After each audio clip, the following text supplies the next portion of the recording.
ఢిల్లీలో కాంగ్రెస్ నేత రాహుల్ గాంధీ, ఏపీలో వైసీపీ అధినేత వైఎస్ జగన్ ఆకతాయిలుగా దుష్ప్రచారాలు చేస్తున్నారని అనపర్తి ఎమ్మెల్యే నల్లిమిల్లి రామకృష్ణారెడ్డి ధ్వజమెత్తారు. రాజమహేంద్రవరం బీజేపీ కార్యాలయంలో ఆయన మీడియాతో మాట్లాడుతూ, రాష్ట్రంలో యూరియా కొరత లేదని, యూరియా లోటును గుర్తించిన కేంద్రం రాష్ట్రానికి 53,000 టన్నుల యూరియాను కేటాయించిందని చెప్పారు.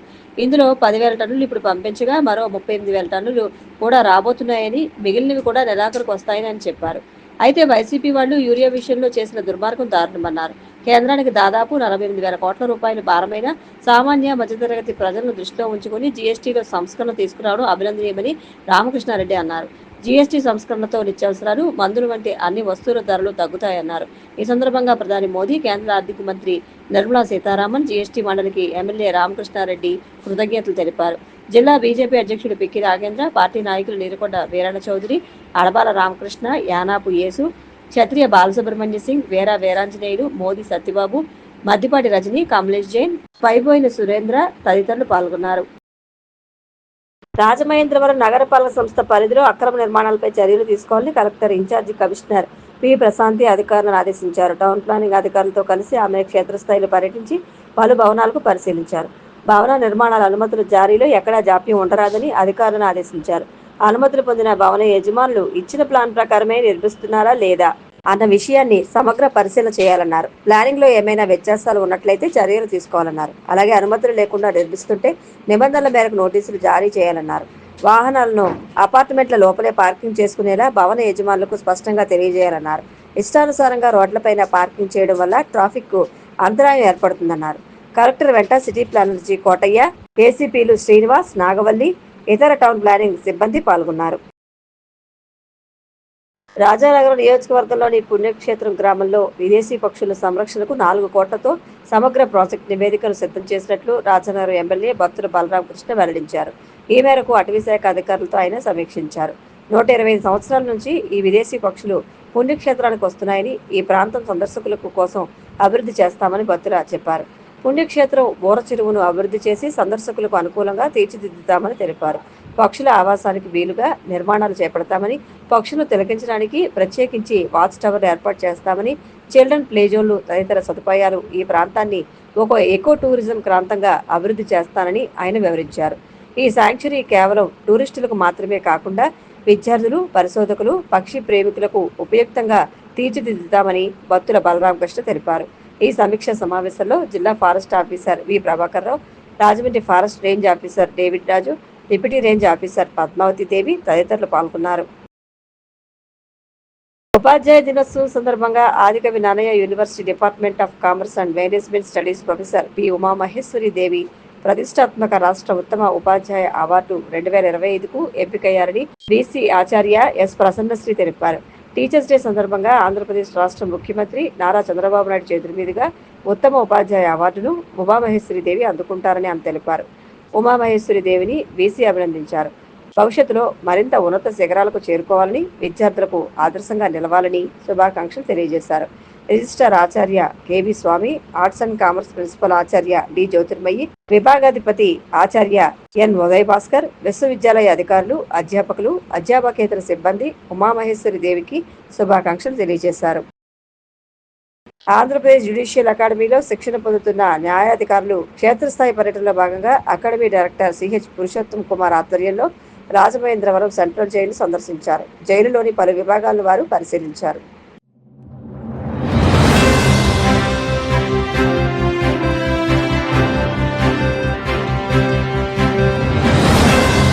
నమస్కారం, మీరు చూస్తున్న సిసిసి 230 న్యూస్ బులెటిన్. ఈనాటి వార్తల ముందుగా ముఖ్యాంశాలు. అమరావతిలో సిఆర్డీఏ భవన నిర్మాణ పనులు పరిశీలించిన మంత్రి నారాయణ. 3 ఏళ్లలో తొలిదశ రాజధాని నిర్మాణ పనులు పూర్తవుతాయని స్పష్టీకరణ. ఉమ్మడి గుంటూరు జిల్లాలోని నిరుద్యోగ యువతకు కేంద్ర ప్రభుత్వ పరీక్షలపై అవగాహన కల్పించేందుకు ప్రత్యేక శిక్షణ, వివరాలు వెల్లడించిన ఎమ్మెల్సీ ఆలపాటి. రాష్ట్రంలో యూరియా కొరత వెనుక 200 కోట్ల అవినీతి ఉందన్న మాజీ మంత్రి కాకాని.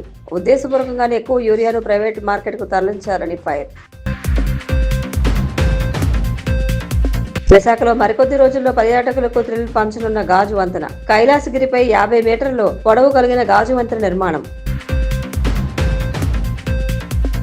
కలెక్టరేట్ అనేది ప్రజల పరిపాలన సౌలభ్యం కోసం ఏర్పాటు చేసిన వ్యవస్థ అని, అది ఎక్కడ నిర్మిస్తారనే అనవసరమైన ఆందోళన అవసరం లేదని కేంద్ర ఉక్కు భారీ పరిశ్రమ శాఖల సహాయ మంత్రి భూపతిరాజు శ్రీనివాస్ వర్మ అన్నారు. అమరావతిలో CRDA భవన నిర్మాణ పనులు పరిశీలించిన మంత్రి నారాయణ 3 ఏళ్లలో తొలిదశ రాజధాని నిర్మాణ పనులు పూర్తవుతాయని స్పష్టీకరణ. కలెక్టరేట్ అనేది ప్రజల పరిపాలన సౌలభ్యం కోసం ఉన్నటువంటి వ్యవస్థ. కలెక్టరేట్ ఎక్కడ ఉండాలని దాని మీద పెద్ద ఎత్తున ఆందోళన చేయాల్సిన అవసరం లేదు. ఏదైతే జిల్లా ప్రజలకు అనువుగా ఉంటుందో, ఏదైతే జిల్లాకి సెంటర్ పాయింట్గా ఉండి, లేకపోతే ఇవాళ 7 అసెంబ్లీలు ఉన్నాయి జిల్లాలో, పార్లమెంట్ జిల్లా చేస్తే గణపవరం మండలం కూడా మన జిల్లాలో ఉంది. ఎక్కడ పెడితే బాగుంటుంది అనేటువంటి విషయం రాష్ట్ర ప్రభుత్వం నిర్ణయం తీసుకుంటుంది. నేను 7 అసెంబ్లీలకి, మీరు చెప్పినట్టు 7 అసెంబ్లీలకి సంబంధించి పార్లమెంట్ సభ్యుడిని. అది ఉండులో ఉండాలా, భీమవరంలో ఉండాలా, నర్సాపురంలో ఉండాలా అనేటువంటి సబ్జెక్ట్ కాదు. జిల్లాలో అన్ని ప్రాంతాల వారికి అనువైనటువంటి సెంటర్ పాయింట్లో కలెక్టరేట్ ఉండాలి.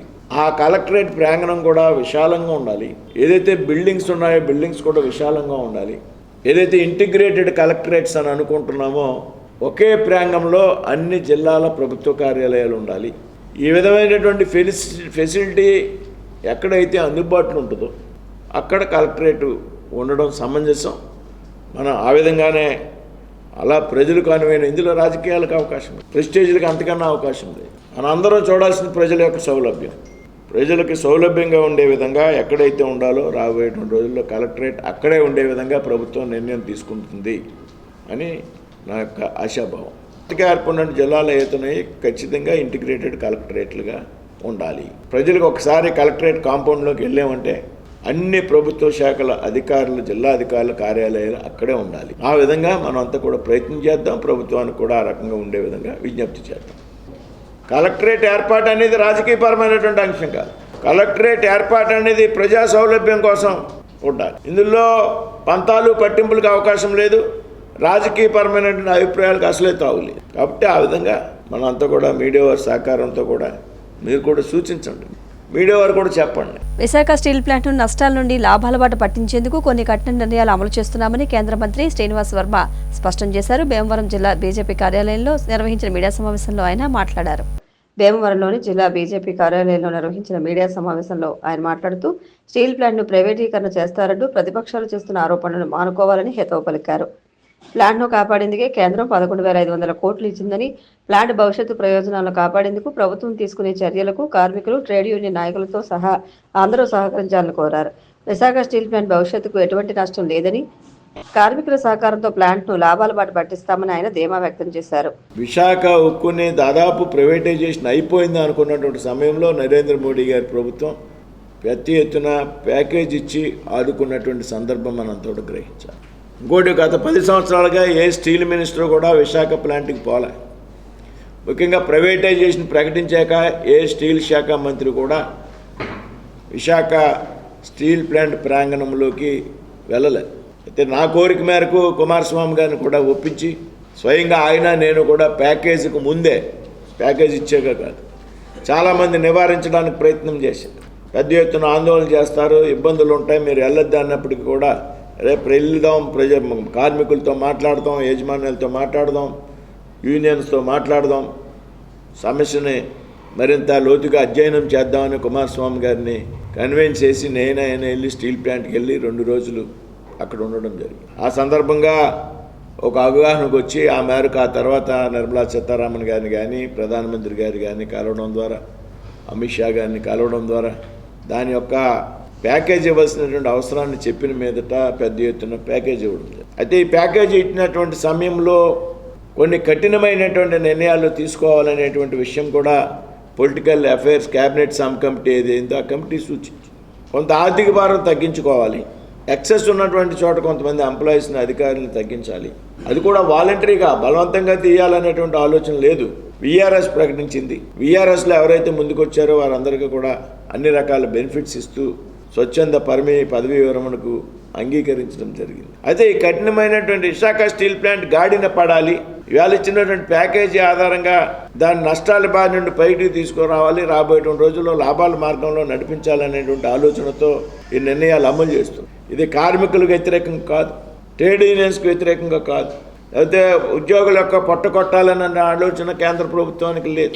అయితే ఈ క్రమంలో కొన్ని కఠినమైనటువంటి నిర్ణయాలు తీసుకునేటువంటి సందర్భంలో బాధ్యతారాహిత్యమైనటువంటి రాజకీయ పార్టీలు వారి నాయకులు అర్థం పర్థం లేని ప్రకటనలు చేస్తున్నారనేటువంటి విషయం మనంతా కూడా గ్రహించాలి. దయచేసి మేము అందరినీ కూడా కోరుతాం, విశాఖ స్టీల్ ప్లాంట్ని అడ్డం పెట్టుకుని రాజకీయ ప్రయోజనం పొందాలనేటువంటి ఆలోచన ఈ రాష్ట్రంలో ఉన్నటువంటి రాజకీయ పార్టీలన్నీ కూడా విరమించుకోవాలి.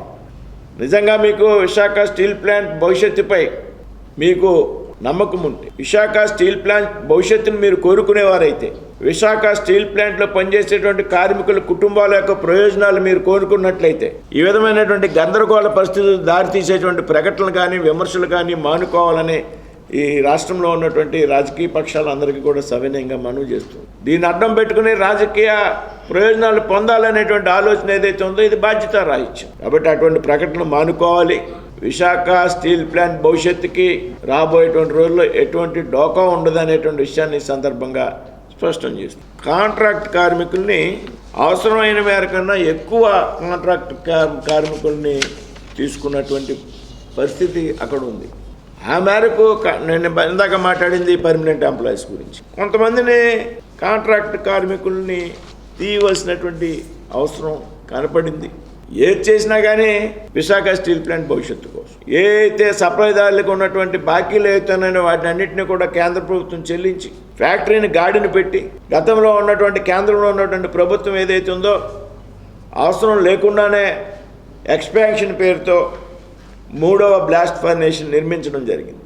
కానీ అది నిర్మించాక అసలు ఆ 3వ బ్లాస్ట్ ఫర్నేస్లో ఉత్పత్తే ప్రారంభం కాలేదు. అంటే ఉత్పత్తే ప్రారంభం కానటువంటి ఫర్నేస్ని విస్తరణ పేరుతో ఎందుకు చేపట్టాల్సి వచ్చిందనేటువంటి విషయం మనంతా కూడా ఆలోచించాలి.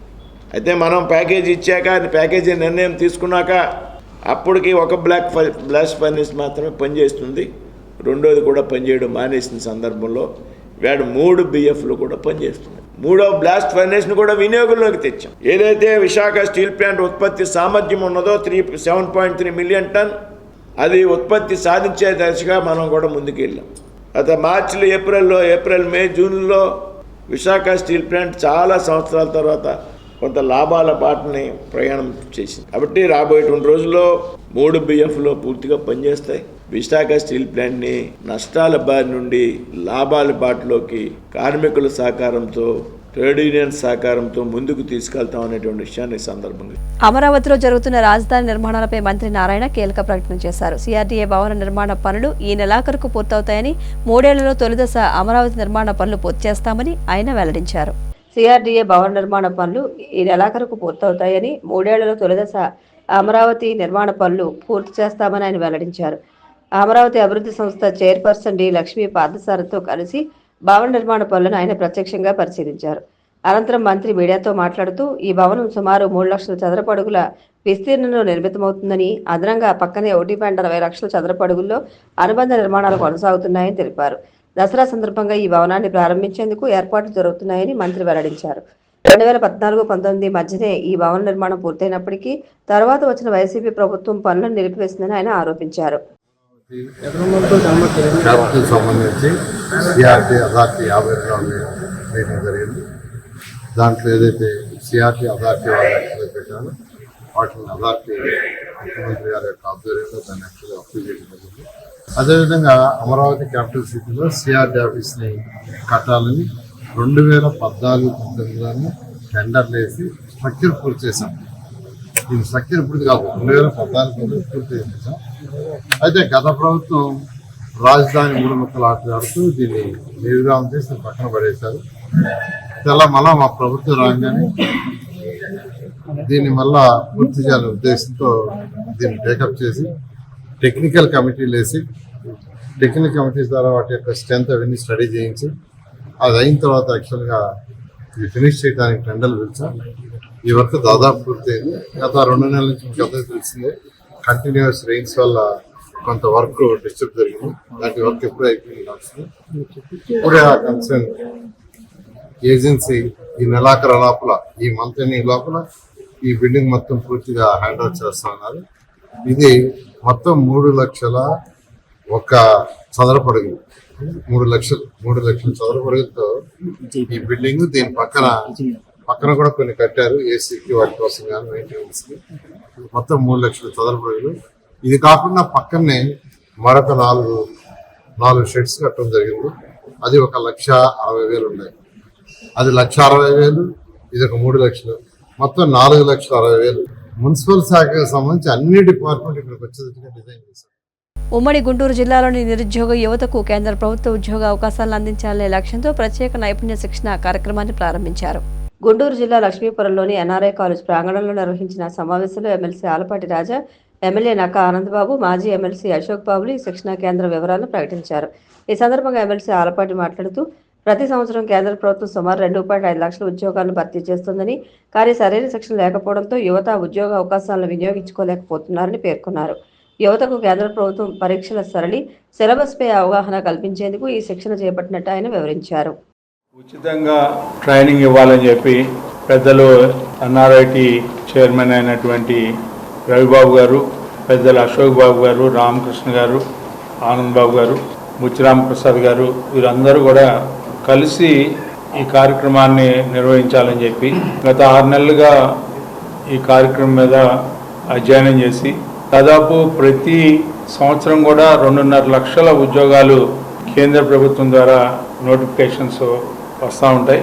వాటిలో మన రేషియో గతంలో కంబైన్డ్ స్టేట్ ఉన్నప్పుడు కానీ ఇప్పుడు విడిపోయిన స్టేట్లో కానీ మన రేషియో చాలా తక్కువగా ఆ జాబ్స్ని మనం అడాప్ట్ చేసుకోలేకపోతున్నాం. యూపీపీఎస్సీకి, ఏపీపీఎస్సీకి లేకపోతే డిఎస్సికి మీద ఉన్నటువంటి కాన్సన్ట్రేషను వీటి మీద మనకి లేకపోవటం, దీని మీద కూడా స్పెసిఫిక్గా కోచింగ్ ఇచ్చే ట్రైనింగ్ చేసే సెంటర్స్ లేకపోవటం, కొన్ని హైదరాబాద్లోనూ, మరి ముఖ్యంగా మన ఆంధ్ర రాష్ట్రంలోకి వచ్చేటప్పటికే బ్యాంక్స్కి వచ్చేటప్పటికే కర్నూలు అట్లా ఆ ప్రాంతంలో తప్పితే ఆల్ ఓవర్గా 10th, ఇంటర్మీడియట్, ఎస్ఎస్సి దీంట్లోకి వచ్చేటప్పటికి ఏంటంటే ఒక సుగుణం ఉంది. ఎగ్జామినేషన్ ప్యాటర్న్లో చూసుకుంటే డిగ్రీ చదువుకున్న వాళ్ళు ఇంటర్మీడియట్ క్వాలిఫై ఉండి ఇంటర్మీడియట్కి ఏదైతే జాబ్స్ పడ్డాయో ఆ ప్యాటర్న్లో కింద నుంచి పైకి వెళ్ళచ్చు, పైనుంచి కిందకి రావచ్చు. ఎక్కువ అవకాశాలు ఉంటాయి. ఎవరైతే ట్రైన్ అయి ఉన్నారో వాళ్ళకి ఈ జాబ్ కాకపోతే ఇంకో జాబ్, ఇంకో జాబ్ కాకపోతే ఇంకో జాబ్, ఆ ప్యాటర్న్లో జాబ్ ఏదో ఒకటి క్యాచ్ చేయడానికి అవకాశం ఉంటుంది. వీటన్నిటి మీద అధ్యయనం చేసిన తర్వాత ఇది మనం ఎందుకు ఈ కాన్సెప్ట్ని మనం అడాప్ట్ చేసుకొని దీన్ని ప్రజల్లోకి ఎందుకు తీసుకెళ్ళకూడదు అని చెప్పి ఒక ఆలోచనతో సెంటర్ని ఇక్కడ ఉచితంగా ప్రారంభించాలని చెప్పి అనుకోవటం, ఇలాంటి కార్యక్రమానికి వీరందరూ కూడా సహాయపడుతున్నందుకు, నాంది పలుకుతున్నందుకు ప్రభుత్వానికి, గత ప్రభుత్వం మరి ముఖ్యంగా గమనించినట్లయితే ఈ 6 సంవత్సరాలు ఏ రకమైనటువంటి శిక్షణా తరగతులు జరగకుండా ఎవరికి కూడా అందుబాటులో లేకపోవటం వల్ల ఈ రోజున మనం ఎందుకు చేయకూడదు ఈ ప్రయత్నం అని చెప్పి ఇది ఒక నిష్ణాతులు అయినటువంటి ట్రైనింగ్ ఇవ్వగలిగినటువంటి వ్యక్తుల్ని తీసుకొచ్చి వీళ్ళకి ట్రైన్ చేసి స్కిల్స్ని, సాఫ్ట్ స్కిల్స్ని, అదేవిధంగా స్పోకెన్ ఇంగ్లీష్ని, వీటిలన్నింటినీ కూడా ఏదైతే ఈ ఉద్యోగానికి అవసరమైనటువంటి అర్హత కలిగినటువంటి అంశాలన్నింటినీ కూడా వాళ్ళ మైండ్లో పెట్టాలనేదే ఈ యొక్క ట్రైనింగ్ ఇన్స్టిట్యూట్ ప్రధాన ఉద్దేశం అని చెప్పి మనం చేసుకుంటూ, రాష్ట్రంలో యూరియా కొరత వెనుక 200 కోట్ల అవినీతి ఉందని, ఉద్దేశపూర్వకంగానే ఎక్కువ యూరియాను ప్రైవేటు మార్కెట్కు తరలించారని మాజీ మంత్రి కాకాని గోవర్ధన్ రెడ్డి ఆరోపించారు. అందుకే రైతు సేవా కేంద్రాలు, మార్క్ఫెడ్ నుంచి యూరియా పంపిణీ కావడం లేదన్నారు. తాడేపల్లి వైసీపీ కేంద్ర కార్యాలయంలో ఆయన మీడియాతో మాట్లాడుతూ యూరియా కావాలన్న రైతుల మాట వినిపించకుండా నిర్దాక్షిణ్యంగా గొంతు నొక్కే ప్రయత్నం చేస్తున్నారని ఆరోపించారు. రాష్ట్రంలో యూరియా కొరత, రైతాంగం సమస్యలపై ప్రభుత్వాన్ని నిలదీస్తామని అన్నారు. వర్షాభావంతో పంట నష్టాలు కానీ, వాళ్ళకి సంబంధించినటువంటి నష్టపరిహారం కానీ, అర్హులైనటువంటి వాళ్ళకి అన్నదాత సుఖీభవ ఇవ్వకుండా పోవడం కానీ, వీటన్నిటి మీద నిరసన వ్యక్తం చేసి వెంటనే ప్రభుత్వ దృష్టికి తీసుకువెళ్ళడానికి ప్రతి ఆర్డీఓ కార్యాలయం ముందు నిరసన కార్యక్రమాన్ని నిర్వహించి ఆర్డీఓలకు వినతి పత్రం ఇవ్వాలి ఈ నెల 9వ తేదీ అని చెప్పి వైఎస్ఆర్ కాంగ్రెస్ పార్టీ ఈరోజు దానికి సంబంధించి ఒక నిర్ణయం తీసుకోవడం జరిగింది. ఈ నిర్ణయం ఎప్పుడైతే ప్రకటించామో, మేము ఏ విధంగా అయితే రాష్ట్రంలో ప్రజలకు సంబంధించి, రైతులకు సంబంధించి, రైతుల ఇబ్బందులకు సంబంధించి నిరసన చేయాలి, పోరాటాలు చేయాలనేటువంటి నిర్ణయం తీసుకున్న వెంటనే చంద్రబాబు నాయుడులో హడావుడి మొదలైంది. మామూలుగా చంద్రబాబు నాయుడు ప్రాధాన్యత ఏంటంటే ప్రజలకు అవసరమైనటువంటి పనులు గుర్తించి చేయడం కాదు. ప్రతిపక్షం ఏదైనా సరే గళం విప్పితే వెంటనే దాన్ని అణగదొక్కడానికి చేసేటువంటి ప్రయత్నమే చంద్రబాబు నాయుడికి ప్రాధాన్యత. అందులో భాగంగా ఈరోజు చంద్రబాబు నాయుడు నిన్న సోమవారం రోజు మొన్నటి రోజు కొంతమంది వెళ్ళి మేము గ్రీవెన్స్ చేలో అర్జీలు ఇచ్చుకుంటాం, మాకు యూరియాకు సంబంధించినటువంటి సమస్యలు ఉన్నాయంటే రైతులను ఎక్కడికక్కడ అరెస్ట్ చేయడం జరిగింది, నిలువరించడం జరిగింది, నిరోధించడం జరిగింది, అడ్డగించడం జరిగింది. ఇప్పుడు లేనటువంటి పరిస్థితి. దానితో పాటు ఈరోజు మనం 9వ తేదీ అని చెప్పాం కాబట్టి ఒక కార్యక్రమం ఏర్పాటు చేసి ఆయన 30 ఏళ్లు పూర్తి చేసుకున్నట్టుగా సంబరాలు జరుపుకున్నాడు. ఎన్టీ రామారావు గారికి వెన్నుపోటు పొడిచి 30 ఏళ్లు పూర్తి చేసుకున్నట్టుగా సంబరాలు చేసుకున్నాడు. అది దానికి సంబంధించి ప్రజలు ఏమనుకుంటున్నారు అనేటువంటిది ఆ పార్టీలో ఉన్నటువంటి శ్రేణులందరూ కూడా ఆలోచన చేయాల్సినటువంటి పరిస్థితి. అయితే అందరూ కార్యకర్తలు నాయకులు వెళ్ళి ఆయన్ని 30 ఏళ్లు పూర్తి చేసుకున్నారని చెప్పి ఘనంగా సన్మానించడం, ఆయనకు అభినందనలు తెలియజేయడం జరిగింది. అందులో భాగంగా ఈరోజు డైరెక్టర్ జనరల్ ఆఫ్ పోలీస్ కూడా సాధారణ తెలుగుదేశం పార్టీ నాయకులు కార్యకర్తల లాగానే ఆయన కూడా ఒక పుష్పగుచ్చం తీసుకువెళ్ళి చంద్రబాబు నాయుడు గారికి ఇవ్వడం జరిగింది. దానిని ఆయన కోసం వచ్చినటువంటి అధికారులు, ఆయన కోసం వచ్చినటువంటి ప్రజాప్రతినిధులు వాళ్ళ దగ్గర ఒక కలరింగ్ ఇవ్వడానికి ఆయన డీజీపీని దగ్గర పెట్టుకుని ఏదో బ్లాక్ మార్కెట్లో పోయేటువంటి యూరియానంతా అడ్డుకట్ట వేయాలని, దానికోసం చర్యలు తీసుకోవాలని దాని మీద ఒక ప్రకటన విడుదల చేయడం జరిగింది. అంటే చంద్రబాబు నాయుడు ఏది చేసినా సరే ప్రకటనలకు పరిమితం కావడం తప్ప రైతు ప్రయోజనాలను ఆశించి కానీ రైతు ప్రయోజనాల గురించి ఆలోచన చేసేటువంటి పరిస్థితిలో లేకపోవడం, యూరియాకి సంబంధించి అనేక రకాలైనటువంటి ఇబ్బందులు పడుతుంటే దాని గురించి మాట్లాడకపోవడం, దాదాపుగా 3 నెలలుగా కుంభకర్ణుడి పాత్ర పోషిస్తున్నటువంటి ఈ రాష్ట్ర వ్యవసాయ శాఖ మంత్రి అచ్చెన్న నిన్నటి రోజు బయటకు వచ్చి హడావిడిగా ఒక ప్రెస్ మీట్ పెట్టాడు. దాంతోపాటు ఆయన ఒక ప్రెస్ నోట్ కూడా విడుదల చేయడం జరిగింది. ఈరోజు ప్రతి వాస్తవిక అంశం మీద, ఈ రాష్ట్రంలో జరిగేటువంటి పరిణామాల మీద ప్రజలు కానీ అనేక వర్గాలకు సంబంధించినటువంటి రైతులు కానీ నష్టపోతున్నటువంటి విధానాల మీద ఈరోజు ఏ రోజు వైఎస్ఆర్సీపీ పోరాటం చేయడానికి ప్రయత్నించినా, ప్రతిపక్షం గొంతు గళమిప్పడానికి ప్రయత్నం చేసినా దాన్ని డైవర్ట్ చేయడానికి ఏదో ఒక సిల్లీ గేమ్ అనేటువంటిది చంద్రబాబు నాయుడుకి అలవాటైపోయింది. అందులో భాగంగా ఈరోజు ఏ రోజైతే మేము దీనికి సంబంధించి ఆర్టీఓల కార్యాలయాల దగ్గరికి వెళ్ళి 9వ తేదీ ఈ నెల 9వ తేదీ నిరసన తెలియజేయాలనుకున్నామో దానికి సంబంధించినటువంటి దానిలో ఈరోజు హడావిడిగా ఒక పత్రికా విలేకరుల సమావేశం ఏర్పాటు చేసి ఆయన అచ్చెన్నాయుడిని మాట్లాడమన్నాం, ఆయన మాట్లాడడం, దాంతోపాటు ఈరోజు యూరియా అంత వచ్చింది ఇంత వచ్చింది అని చెప్పి ఆయన ఒక ప్రకటన విడుదల చేశాడు. మేము అడిగేది, ఇంత పెద్ద ఎత్తున యూరియా వస్తుంటే రాష్ట్రంలో మీ ప్రభుత్వం ఉంది, కేంద్రంలో కూటమి పాలన ఈరోజు ఎన్డీఏలో భాగస్వాములుగా ఉన్నారు కాబట్టి మీరు తెచ్చేటువంటిది రైతులకు అందడం లేదంటే ఇది ఎక్కడికి పోతుంది అనేటువంటిది రైతులు ఈరోజు మిమ్మల్ని ప్రశ్నిస్తున్నారు. దానికి సమాధానం చెప్పాల్సినటువంటి బాధ్యత ప్రభుత్వాధినేతగా ఉన్నటువంటి చంద్రబాబు నాయుడు మీద ఉంది అనేటువంటిది ఈ సందర్భంగా నేను తెలియజేస్తాను. విశాఖలో మరికొద్ది రోజుల్లో గాజు వంతెన పర్యాటకులకు థ్రిల్ పంచనుంది. మహావిశాఖ ప్రాంత నగరాభివృద్ధి సంస్థ ఆధ్వర్యంలో కైలాసగిరిపై 55 మీటర్ల పొడవు కలిగిన గాజు వంతెన నిర్మాణం పూర్తి అయింది. మహావిశాఖ ప్రాంత నగరాభివృద్ధి సంస్థ ఆధ్వర్యంలో కైలాసగిరిపై 55 మీటర్ల పొడవు కలిగిన గాజు వంతెన నిర్మాణం పూర్తయింది. ఒకేసారి 100 మంది నిలబడే సామర్థ్యంతో దీనిని నిర్మించిన భద్రతా దృష్ట్యా ఒకసారికి కేవలం 40 మందిని మాత్రమే అనుమతిస్తారు. నడిచేందుకు దేశంలోనే అత్యంత పొడవైన గాజు వంతెనగా ఇది పేర్కొంది. 55 మీటర్లు ఈ గాజు వంతెన పీపీపీ పద్ధతిలో రూపుదిద్దుకుంది. నిర్దేశిత రుసుము చెల్లించి గాజు వంతెనపై బ్యాచ్ల వారీగా నడకకు అవకాశం కల్పిస్తారు. అత్యంత దృఢమైన గాజు పలకల అమరికతో ఇది రూపొందింది. దీనిపై నడిచేటప్పుడు పర్యాటకులకు గాలిలో తేలియాడే అనుభూతిని కలుగుతుంది.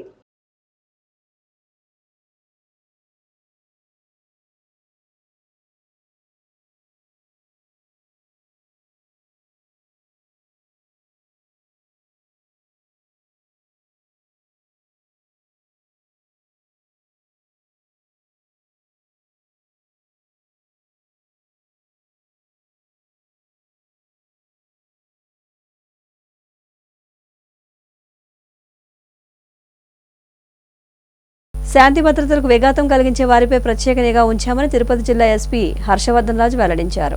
గూడూరు పట్టణంలోని రూరల్ 1 టౌన్ పోలీస్ స్టేషన్ను ఆయన ఆకస్మికంగా తనిఖీ చేశారు. రికార్డులను పరిశీలించి సిబ్బందికి పలు సూచనలు చేశారు. ఈ సందర్భంగా ఎస్పీ మాట్లాడుతూ జిల్లా ఎస్పీగా వచ్చిన తర్వాత విజిబుల్ పోలీసుపై ప్రత్యేక దృష్టి పెట్టడం జరిగిందని, ప్రజలతో పోలీసులు స్నేహపూర్వకంగా ఉంటూ వారి సమస్యలు తెలుసుకోవాలని సూచించారు. పల్లె నిద్ర, ఓపెన్ డ్రింకింగ్ ప్రాంతాల్లో క్లీనింగ్, మరలా డ్రింకింగ్ జరగకుండా చర్యలు తీసుకున్నామన్నారు. గంజాయి విక్రయాలు జరగకుండా ప్రత్యేక నిఘా ఉంచామని వెల్లడించారు. గూడూరు ప్రాంతానికి చెందిన రౌడీ షీటర్ శ్రీకాంత్ అనుచరులపై నిఘా ఉంచామని, కొంతమందికి కౌన్సిలింగ్ ఇచ్చామని తెలిపారు. ఈ జాతరకు సంబంధించిన ఏర్పాట్లు చూడటానికి సో అక్కడి నుంచి గూడూరు టౌన్ లో ఉన్నటువంటి police stations, rural police station అన్ని కూడా ఒకసారి డిఎస్పీ గారితో పాటు తనిఖీ చేసి ఒకసారి స్టేషన్స్ పనితీరు ఎలా ఉంది, ఆఫీసర్స్ ఏదైతే ప్రయారిటీస్ ఉన్నాయో ఆ ప్రయారిటీస్ ప్రకారం వర్క్ చేస్తున్నారు లేదా అనే దాని మీద ఈరోజు స్టేషన్కి రావడం జరిగింది. సో దాంట్లో భాగంగా ఇప్పుడు rural, then next 1 town 2 town police station, అట్లాగే వాకాడు అవి కూడా చూసుకొని పోతాం. నేను జిల్లా ఎస్పీగా ఛార్జ్ తీసుకున్న తర్వాత విజిబుల్ పోలీసింగ్ మీద ఎక్కువగా దృష్టి పెట్టడం జరిగింది. సో పలు అంశాలపైన మా పోలీసు సిబ్బంది ఆఫీసర్స్తో సహా అందరు కూడా ప్రజలకి అందుబాటులో ఉంటూ బయట ఎక్కువగా తిరుగుతూ ప్రజల సమస్యల్ని తెలుసుకుంటూ వాళ్ళకి మేము ఉన్నాము అని భరోసా ఇచ్చే విధంగా ఉండాలనేది వాళ్ళకి చెప్పడం జరిగింది. సో దాంట్లో భాగంగా పలు కార్యక్రమాలు చేయడం జరిగింది. పల్లె నిద్ర కార్యక్రమాలు కావచ్చు, ఇక్కడ ఉన్నటువంటి పార్క్ వాకింగ్ కోసం వచ్చేటటువంటి ఎల్డర్స్ తోటి మా వాళ్ళు వెళ్ళి మాట్లాడేది కావచ్చు. తర్వాత నైట్ టైం ఏరియాలో ఎక్కువ విజిబుల్ గా ఉంటూ ఏదైతే సస్పీషియస్ గా పర్సన్స్ ఉన్నారు వాళ్ళని తీసుకొని వచ్చి వాళ్ళ ఫింగర్ ప్రింట్స్ ని కలెక్ట్ చేసే విధంగా కావచ్చు. తర్వాత బయట తాగుబోతులు ఉండేటువంటి ప్రదేశాలు అవన్నీ చూసుకొని వాటిని శుభ్రం చేసేటటువంటి ఇది కావచ్చు. అట్లాగే గాంధార్థానికి సంబంధించి కూడా ఎక్కడైనటువంటి స్థావరాలు ఉంటే వాళ్ళు ఎవరైనా ఉంటే వాళ్ళ మీద గట్టిగా మనము ఎన్ఫోర్స్మెంట్ కావచ్చు, ఇట్లా పలు అంశాలపైన మా వాళ్ళకి ఎప్పటికప్పుడు సిబ్బందికి ఇన్స్ట్రక్షన్స్ ఇవ్వడం జరుగుతూ ఉంటాయి. సో దానికి సంబంధించి కూడా మా సిబ్బంది కూడా దానికి తదనుగుణంగా ఎన్ఫోర్స్మెంట్ చేసుకుంటూ వస్తున్నారు. ఇంకా ఇంప్రూవ్ కావాల్సినటువంటి అవసరం ఉందనేది మా భావన. ఎందుకంటే ఎప్పుడు కూడా మనకు ఇంప్రూవ్ అయ్యేదానికి అవకాశం ఉంటూనే ఉంటుంది. ఇంకా వాళ్ళ పనితీరు ఇంకా ఇంప్రూవ్ చేసుకోవాల్సిన అవసరం ఉందని చెప్పి మా భావన. అట్లాగే ఈ ప్రాపర్టీ అఫెన్సెస్ అక్కడక్కడ మనకు అంతకుముందు కూడా కంప్లైంట్స్ ఉండే, టౌన్ లో బైక్స్ పోతున్నాయి, దాని మీద తగినంత ఇది లేదు అనే చిన్న ఇది కూడా ఇంతవరకు కూడా పత్రికలో రావడం చూశాను నేను. సో దానికి సంబంధించి కూడా మా అధికారులకి కొంచెం ఈ ప్రాపర్టీ అఫెన్సెస్ మీద ఎక్కువ శ్రద్ధ పెట్టాలి, ప్రాపర్టీ కేసెస్ డిటెక్ట్ చేయాలి. ఎవరైతే అఫెండర్స్ ఎవరైతే ఉన్నారో వాళ్ళందరినీ కూడా ఐడెంటిఫై చేసి వాళ్ళని తీసుకొని వచ్చి మనం నేరాలను నియంత్రించే విధంగా పనిచేయాలని చెప్పి వాళ్ళకి సూచించడం అయింది. దాని మీద ఇంకా బాగా మెరుగ్గా పనిచేయాల్సిన అవసరం ఎంతైనా ఉంది. ఇక్కడ రిజిస్టర్డ్ కేసెస్ కానీ మనకు లేవు యాక్చువల్లీ. సో వాళ్ళ యాక్టివిటీ అంతా మీకు తెలిసిన విషయం. ప్రధానంగా అంతా కూడా ముందైతే అతను ఇక్కడ సంబంధించిన వ్యక్తి కాబట్టి అతని మీద మనం నిఘా పెట్టాల్సిన అవసరం ఉంది. అతనికి సంబంధించిన కొంతమంది వ్యక్తుల మీద కూడా మనం నిఘా పెట్టాం. వాళ్ళు ఇక్కడ ఇన్వాల్వ్ అయినటువంటి కొన్ని కేసెస్ కూడా ఉన్నాయి, లేకపోలేదు. ఆ కేసెస్ అన్నింటిలో కూడా రకరకాల ఛార్జ్ షీట్లు కావడం, పీటీగా ఉండటం చేయటం. ఈ మధ్య కాలంలో మనకి ఇది వీళ్ళ గురించి, వీళ్ళ యాక్టివిటీ గురించి మనకి తెలిసిన వెంటనే వీళ్ళందరినీ కూడా తీసుకొని వచ్చి కౌన్సిలింగ్ చేయటము, చాలా మందిని బైండ్ అవుట్ చేయటము, చాలా మంది కేసెస్ లో పంపించడము, మనం చేయాల్సినటువంటి ఎన్ఫోర్స్మెంట్ వర్క్ చేస్తున్నాము గట్టిగా. రానున్న రోజుల్లో ఇక్కడ మనకు అటువంటి యాక్టివిటీస్ ఏం లేకుండా మనము గట్టిగా చేయాలి. ప్రియుడి మోజులో పడి భర్త కూతుర్ని కసాయితల్లి హత్య చేసిన ఘటన తెలంగాణలోని జయశంకర్ భూపాలపల్లి జిల్లా చిట్యాల మండలంలో జరిగింది. అడవిలో కూతురు మృతదేహం పడేసి చుట్టూ క్షుద్ర పూజలు చేసినట్టు నమ్మించింది. వడితల గ్రామంలో కవిత అనే మహిళ తన భర్త కూతురు వర్షినితో కలిసి ఉంటుంది. భర్త పక్షవాతంతో బాధపడుతూ ఉండగా అదే గ్రామానికి చెందిన ఓ యువకుడితో వివాహేతర సంబంధం పెట్టుకుంది. ఈ వివాహేతర సంబంధం గురించి తెలుస్తుందని భర్తను జూన్ 25న చంపి వ్యాధితో చనిపోయాడని నమ్మించి అంత్యక్రియలు చేసింది. వివాహేతర సంబంధం విషయం కూతురికి కూడా ఎలాగైనా తెలుస్తుందని ప్రియుడితో కలిసి వర్షిని కూడా కడితెరిచింది. కాటరంలో ఒక సెన్సేషనల్ మర్డర్ జరిగింది. ఆ కోసం ఇది ప్రెస్ మీటింగ్ పెట్టడం జరిగింది. దాంట్లో బ్రేక్ నైట్స్ అంటే 28 రోజు మనకి ఒక unknown dead body, women dead body Kamalapur X road దగ్గర కాటరా పోలీస్ స్టేషన్ లో దొరికింది. ఆ దొరికిన తర్వాత మనము ఇన్వెస్టిగేషన్ చేస్తే దాంట్లో అక్కడ బ్లాక్ మ్యాజిక్ రిచువల్స్ కూడా అక్కడ మనము నిమ్కా ఇది పెట్టడం జరిగింది, కుంకు పెట్టడం జరిగింది, అది మనం చూసాం. సో ఆ ప్రకారంగా మనం ఇన్వెస్టిగేషన్ చేస్తే మనకి ఆ డెడ్ బాడీ ఒక అమ్మాయి Varshini seize from Oditala village Chityal మండలం నుంచి ఉంది. ఫిమేల్ డెడ్ బాడీ అది ఐడెంటిఫై అయింది. ఆ ప్రకారంగా కాటరా పోలీస్ స్టేషన్ లో ఎఫ్ఐఆర్ మర్డర్ రిజిస్టర్ చేయడం జరిగింది. సో దాంట్లో స్పెషల్ గా టీమ్ ఫామ్ చేసి మనము ఇన్వెస్టిగేషన్ చేస్తే మనకి ఒక షాకింగ్ ఫ్యాక్ట్స్ మనకు రివీల్ అయింది.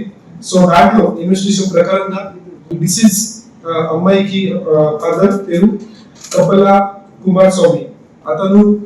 అతనికి 2 మ్యారేజెస్ అయింది. దాంట్లో సెకండ్ మ్యారేజ్ నుంచి కవిత వైఫ్, అమ్మాయి నుంచి 2 డాటర్స్ అయింది. దాంట్లో ఒక అమ్మాయి పేరు Varshini, who is the deceased person, and second Hansika.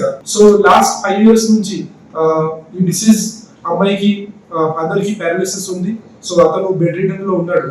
So అప్పుడు మధ్య ఈ లాస్ట్ 5 years నుంచి ఇది భార్య కవిత అండ్ ఇంకా ఒక person Raj Kumar, who is a 24-year-old, అతను మధ్యలో ఇది సంబంధం స్టార్ట్ అయింది.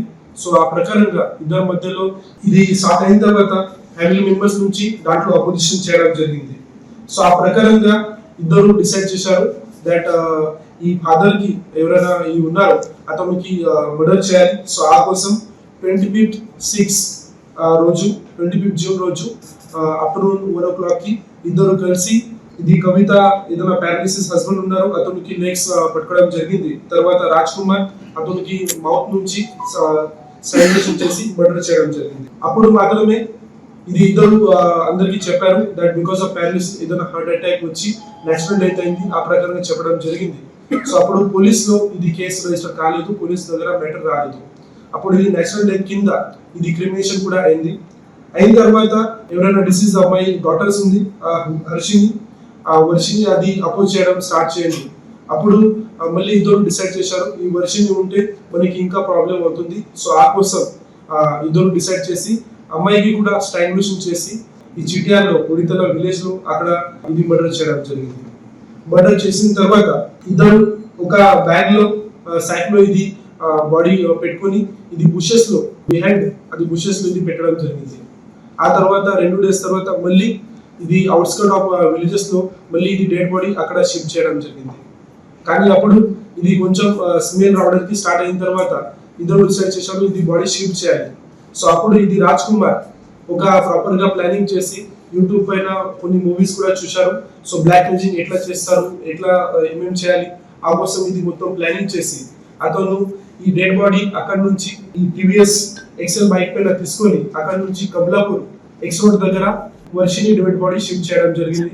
అక్కడ ఇది కుంకుమ తర్వాత ఇంకా ఇది పెట్టి ఒక బ్లాక్ మ్యాజిక్ గా ఇది చేయడం జరిగింది. ఆ ప్రకారంగా ఒక ప్లానింగ్ గా అతను చేశారు. భోపాల్పల్లి డిస్ట్రిక్ట్ నుంచి ఈ ప్రాపర్ గా ఇన్వెస్టిగేషన్ చేసి we identified this 2 accused person. So దాంట్లో మనము కాటరాం పోలీస్ స్టేషన్ లో ఇది Varshini murder case FIR register చేయడం జరిగింది. At the same time Chityal PS లో కూడా ఇది ఫాదర్ గురించి ఇంకా సెకండ్ మర్డర్ కేసు చేయడం జరిగింది. సో దిస్ 2 people నోటరియస్ గా ఒక సెన్సేషనల్ గా లాస్ట్ 2 months లో 2 మర్డర్ చేయడం జరిగింది ఒక ఫ్యామిలీలో మాత్రమే. సో ఆ ప్రకారంగా మన పోలీస్ నుంచి కూడా గట్టిగా ఒక ఇన్వెస్టిగేషన్ మనము చేస్తున్నాము. మొత్తం సైంటిఫిక్ ఎవిడెన్సెస్ కలెక్ట్ చేసి వీఆర్ ఎన్షూరింగ్ దట్ ఇద్దరికి మాక్సిమం గా పనిష్మెంట్ ఇది రావాలి అండ్ కన్విక్షన్ రావాలి. వార్తలు ముగించే ముందు ముఖ్యాంశాలు మరొకసారి. అమరావతిలో సిఆర్డీఏ భవన నిర్మాణ పనులు పరిశీలించిన మంత్రి నారాయణ 3 ఏళ్లలో తొలిదశ రాజధాని నిర్మాణ పనులు పూర్తవుతాయని స్పష్టీకరణ. ఉమ్మడి గుంటూరు జిల్లాలోని నిరుద్యోగ యువతకు కేంద్ర ప్రభుత్వ పరీక్షలపై అవగాహన కల్పించేందుకు ప్రత్యేక శిక్షణ, వివరాలు వెల్లడించిన ఎమ్మెల్సీ ఆలపాటి. రాష్ట్రంలో యూరియా కొరత వెనుక 200 కోట్ల అవినీతి ఉందన్న మాజీ మంత్రి కాకాని. ఉద్దేశపూర్వకంగానే ఎక్కువ యూరియాను ప్రైవేట్ మార్కెట్కు తరలించారని ఫైర్. విశాఖలో మరికొద్ది రోజుల్లో పర్యాటకులకు థ్రిల్ పంచనున్న గాజు వంతెన. కైలాసగిరిపై 50 మీటర్లు పొడవు కలిగిన గాజు వంతెన నిర్మాణం. CCC డిజిటల్ 230 న్యూస్ బులెటిన్ ఇంతటితో సమాప్తం. నమస్కారం.